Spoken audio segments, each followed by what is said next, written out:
নমস্কার বন্ধুরা, শুভ সকাল। উড়ানের আজকের পর্বের রিভিউ নিয়ে আমি পৌঁছে গেছি তোমাদের সামনে। বাংলা সিরিয়াল সমাচারে তোমাদের স্বাগত জানিয়ে আজকের পর্বের রিভিউ আমি শুরু করছি। শুরুতে আমরা দেখতে পাচ্ছি মহারাজ তো হসপিটালে খুব চিন্তা করছে, কি করব, পরিবারের লজ্জার কথা পুলিশকে বলে দেব। ঠিক সেই সময় পুলিশ আসে মহারাজের কাছে, বলে আচ্ছা মহারাজ, তুমি কি একটা বলবে বলছিলে তখন, পরিবারের লজ্জা, বলে ফেলো দেখি এবার। মহারাজ বলতে যাবে কি, তখন সেখানে ডাক্তার আসে, বলে আপনি একটু তাড়াতাড়ি চলুন। বলে কি হয়েছে, পূজা ঠিক আছে তো? বলে আপনি চলুন তাড়াতাড়ি। গিয়ে দেখে যে জিয়া গান করছে, খুন চুষলে তুমেরা খুন চুষলে, রক্ত দিচ্ছে, তার সাথেই গান করছে। আর ডাক্তারকে বলছে আপনি তো আমাকে নাচানাচি করতে বারণ করেছিলেন, গান করতে তো বারণ করেননি। আর এই কাণ্ড দেখে মহারাজরা তো হাসতে থাকে, ডাক্তার, পুলিশ, সবাই। তারপর মহারাজ বাইরে আসে, বলে সত্যি মেয়েটা আজব হলেও মেয়েটা কিন্তু মনটা কিন্তু খুব ভালো, একদম একটা অ্যাঞ্জেল। তখন পুলিশ বলে যে অ্যাঞ্জেল ওর মা না জানে, ওর মা বাবা না জানে কত সহ্য করে, তাই না? মহারাজ বলে হ্যাঁ সত্যি কথাই তাই, একবার ওর মা বাবার সাথে কথা বলে আমাকে ধন্যবাদ জানাতে হবে। তখন পুলিশ বলে আচ্ছা সে না হয় তুমি পরে জানাবে, আগে তুমি আমাকে সত্যিটা বলো তো, আমাকে কি বলতে চাইছিলে। তখন মহারাজ বলে আচ্ছা অফিসার, এখন না হয় থাক, আমি ঠিক সময় মতো আপনাকে সবটা বলবো। তখন পুলিশ বলে দেখো মহারাজ, ঠিক সময় মতো ঠিক জিনিসটা বলে দিলেই কিন্তু ভালো, না হলে কিন্তু বিপদ আরো বাড়ে। তখন মহারাজ বলে হ্যাঁ আমি সত্যিটা বলতে চাই, কিন্তু তার আগে আমি একটু জেনে নিতে চাই যে আমার সন্দেহটা ঠিক কিনা। তখন অফিসার অন্যদিকে চলে যায়। মহারাজ ভাবতে থাকে যে আমার মনে হচ্ছে সোমনাথ মুখার্জি তো ঠিক আসবে, এটা দেখার জন্যে যে পূজা আর আবির বেঁচে আছে কিনা, এটা দেখার জন্যে যে আমি তাকে সন্দেহ করছি কিনা, সে ধরা পড়তে পারে কিনা, এই সমস্ত কিছু জানার জন্য সোমনাথ মুখার্জি আজকে অবশ্যই হসপিটালে আসবে, সে যতই রক্তকে ভয় পাক না কেন। এদিকে দেখা যাচ্ছে সোমনাথ, প্রিয়াঙ্কা, শিব সবাই আসছে গাড়ি করে হসপিটাল। সোমনাথ তো মনে মনে ভাবছে যে শুধু হাত পা ভাঙলে হবে না ঠাকুর, একেবারে মেরে ফেলে দাও, কোমায় চলে যাক, না হলে একেবারে মরেই যাক, তাহলে একদম নিশ্চিন্ত হয়ে আমি দুবাই যেতে পারবো। তখন প্রিয়াঙ্কা বলে কি হয়েছে সোনা, তুমি এরকম করছো কেন? শিব বলে কি রে, কি হয়েছে তোর, কিসের চিন্তা করছিস? বলে না না, নিজের চিন্তা করছি। বলে কেন, তুই কিছু করেছিস নাকি? সোমনাথ তো ভয় পেয়ে যায়, মনে মনে বলে আমি কি সব বলে যাচ্ছি। প্রিয়াঙ্কা বলে কি হয়েছে? বলে তুমি জানো তো সোনা, আমি রক্তকে খুব ভয় পাই, এসব কাটা ছেড়ে আমার সম্ভব নয় আমার পক্ষে দেখা, আমার হাড়টা পুরো বেরিয়ে চলে আসে।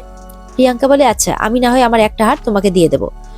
তখন শিব বলে কি বলছো তোমরা, হার্ট একটাই হয় মানুষের, ওফ তোমরা এবার চুপ করো তো, আমি তাহলে মেজদার সাথে একটু কথা বলতে পারি ভালো করে। এরপরে সোমনাথ শিবকে বলে এই তুই বল না পূজার আবির আছে কি গেছে? বলে কি কি বলছিস তুই? বলে হ্যাঁ তুই তো ওদেরকে ফলো করছিলি, তুই জানবি না? শিব বলে সেটা তুই কি করে জানলি?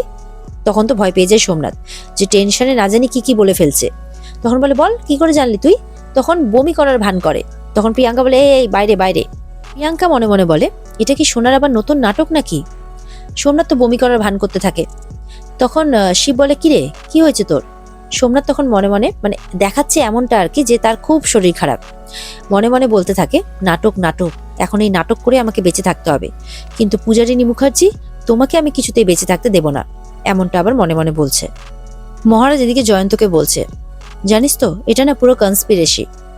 তখন জয়ন্ত বলে কি বলছিস? বলে হ্যাঁ আমি পূজা আবিরকে বারবার করে বারণ করেছিলাম এরকম কাজ না করতে, ওদের জীবনে ঝুঁকি হতে পারে। তখন জয়ন্ত বলে তুই যখন জানিস যে এটা কে করতে পারে, তাহলে তুই পুলিশকে বলছিস না কেন?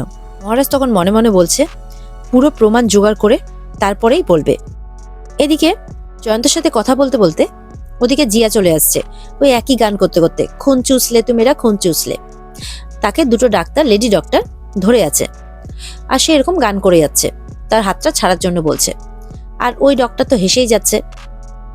তখন জিয়ার হাতটা ছাড়া হয়। ওই ডক্টর বলে আপনি একটু শান্ত হন, না হলে আপনার মাথা ঘুরে যাবে। জিয়া বলে শুনুন, জিয়ার কোনোদিনও মাথা ঘোরে না, জিয়া সবার মাথা ঘুরিয়ে দেয়।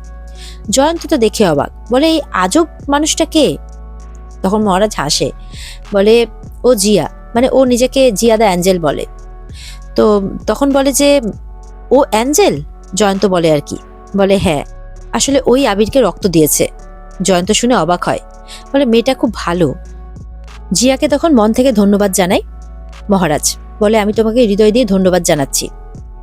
জিয়া বলে এইসব কথা না বলে তোমরা ক্রিমিনালকে খুঁজে বের করো, যে কে এই জিনিসটা করেছে। তখন সেখানে সেই মুহূর্তে চলে আসে প্রিয়াঙ্কা, সোমনাথ সবাই। সোমনাথ তো এটা শুনে খুব ভয় পেয়ে যায়। জিয়াকে দেখে বলে, আরে এ তো সেই মেয়েটা না?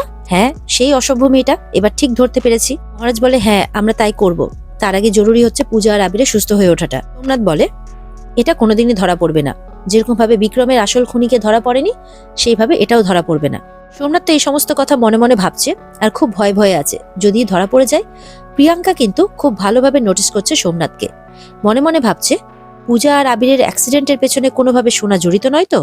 এদিকে তো শিব জিয়াকে দেখে খুব রেগে যায়, খুব অসভ্য মহিলা তো আপনি। জিয়া বলে, কি তুমি আমাকে অসভ্য বললে, তারপরে আবার মহিলা? এবার দেখো আমাকে ইনসাল্ট করলে তো, এবার তোমাকে আমি কি করি, আর তোমার টিমে যারা যারা আছে, মানে সোমনাথ আর প্রিয়াঙ্কাকে বলে, সবার আমি কিভাবে ইনসাল্ট করি। শিব বলে, ঠিক আছে দেখাই যাবে। জিয়া বলে, তুমি জানো আমি কে? একটা পাঞ্চ মেরে না তোমাকে মাটিতে শুইয়ে দেবো। এইভাবেই তাদের মধ্যে ঝামেলা শুরু হয়ে গেছে। শিব ওদিক থেকে বলে যাচ্ছে, জিয়া ওদিক থেকে বলে যাচ্ছে। মহারাজ তো এবার রেগে যায়, বলে চুপ করো, এটা একটা হসপিটাল। বলে এবার তোমরা দুজনে কন্টিনিউ করো, আমি বরঞ্চ আমার লড়াইটা চালিয়ে যাই। বলে মহারাজ সোমনাথের কাছে চলে যায়। আর ওদিকে জিয়া আর শিব কিন্তু নিজেদের মধ্যে ঝামেলা করেই চলেছে। সোমনাথকে গিয়ে বলে, মহারাজ তাহলে সাহস করে এবার সামনে এসে দাঁড়ালি, তাই তো? তুই তো নাকি রক্ত দেখতে পারিস না? সোমনাথ বলে, হ্যাঁ কেন রে, ওদের দুজনের কি খুব রক্ত বেরিয়েছে? হ্যাঁ। তখন কানে কানে গিয়ে বলে মহারাজে, ওরা কি প্রেমে এতটাই মশগুল ছিল যে এত বড় চার চাকাটা দেখতে পায়নি? এটা তো রাস্তাটা তো পার্ক নয় বল। মহারাজ তো খুব রেগে যায়, এবার একটা ঘুষি মারার জন্য একদম উদ্যত হয়ে পড়ে। তখন প্রিয়াঙ্কা থামিয়ে দেয়। সোমনাথ তো ভয় পেয়ে যায়। মহারাজ নিজেকে কুল কুল বলতে থাকে, কুল মহারাজ কুল, তুই না পূজার কুল। ব্যাস, এখন মাথা ঠান্ডা রাখতে হবে, না হলে এই দৈত্যটার মানে বহিঃপ্রকাশ ঘটানো যাবে না। এই দৈত্যটাকে সবার সামনে আনতে গেলে আমার মাথা আমাকে শান্ত রেখে চলতে হবে। এরপর জিয়া আসে মহারাজের কাছে, বলে, সরি হিম্যান, আমি শুধু তোমার মুডটাকে চেঞ্জ করার চেষ্টা করছিলাম যোগ করে। তুমি তো জানো আমাকে, তাই না? জিয়া বলে, তুমি যদি আমাকে বুঝে থাকো তাহলে ইডিয়েটটাকে বুঝিয়ে দাও। শিবের কথা বলে। তারপর প্রিয়াঙ্কা সোমনাথকে এসে বলে, বাই দ্য ওয়ে এই ইডিয়েট দুটো কে? তার মুখে ইডিয়েট শুনে তো তারাও অবাক হয়ে যায়। বলে, তুমি আমাদের ইডিয়েট বললে? বলে, হ্যাঁ রে বাবা, হ্যাঁ বললাম। বলে, তুমি কি ভাবছো আমি ইংলিশ জানি না? ইডিয়েট ননসেন্স, আমি তোমাকে বলতে পারবো না। তখন জিয়া বলে, ওয়ান্স অ্যাগেন ড্রামা গ্রুপের এক্সট্রা ভিলেন, এর মুখটা এক্ষুনি না বন্ধ করলে না স্যালাইনের বোতল এনে মুখে চিপকে দেবো। প্রিয়াঙ্কা তোর মুখের কথা শুনে অবাক হয়ে যায়। জয়ন্ত তো ওদিকে হাসতে থাকে, শিবও হাসছে।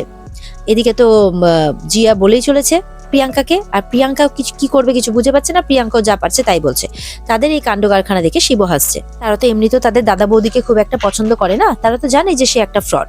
তাকে যে এসে একজন উচিত শিক্ষা দিচ্ছে, এটাতে তারা বেশ ভালোই মজা পেয়েছে। এদিকে জিয়া আর প্রিয়াঙ্কার মধ্যে তো তুলকালাম চলছে।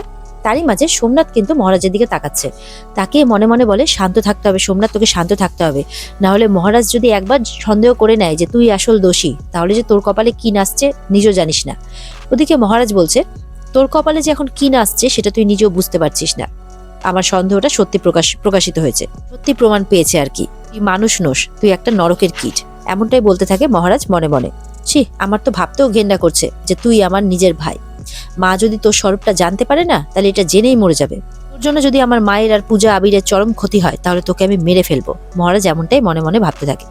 এদিকে মহারাজের ফোন আসে তার মায়ের। খোঁজ খবর নেওয়ার জন্য ফোন করে পূজা আবির কেমন আছে।